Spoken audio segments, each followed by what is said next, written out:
झालं झालं. हा नमस्कार. आज आपण वाकोट तालुका फुलंब्री जिल्हा संभाजीनगर संभाजीनगर. इथे उपस्थित आहोत आणि वाकोट गावामध्ये एक महिला बचत गटाचा एक 10-12 महिला एकत्रित बसल्या होत्या आणि त्या गावाला सरपंच ताई उपस्थित आहे.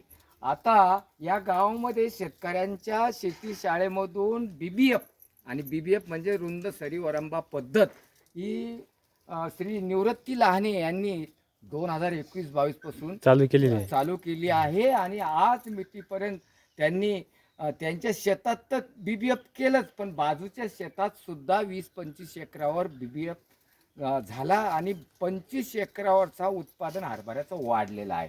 पण त्याच अनुषंगाने शून्य मशागत तंत्रज्ञान नानाजी देशमुख संजीवनी प्रकल्पांतर्गत जे चालू आहे ते आहे खामगावला.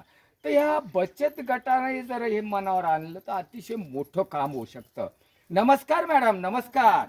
आता बचत गट तुमच्या बाजूच्या खामगावला आहे, तर तुम्ही बचत गटामधून शून्य मशागत तंत्रज्ञान करणार का? हो करणार. हा. मी माझ्या बचत गटाचे सदस्य आणि महिला मेंबरांना घेऊन तिथला प्रकल्प काय आहे, कसा घडून आणला, काय ते दाखवण्यासाठी मी सदस्य घेऊन जाईल त्यांना आणि माहिती भरपूर देईन त्यांनी.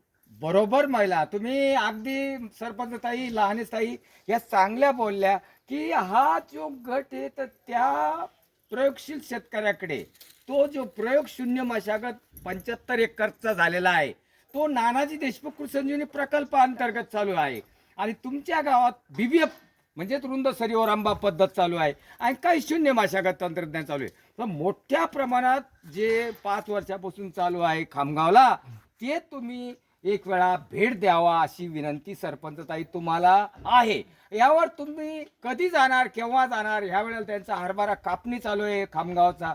मला थोडंसं अजून विस्तृत स्वरूपाची माहिती द्या. कधी हा गट जाणार त्याला?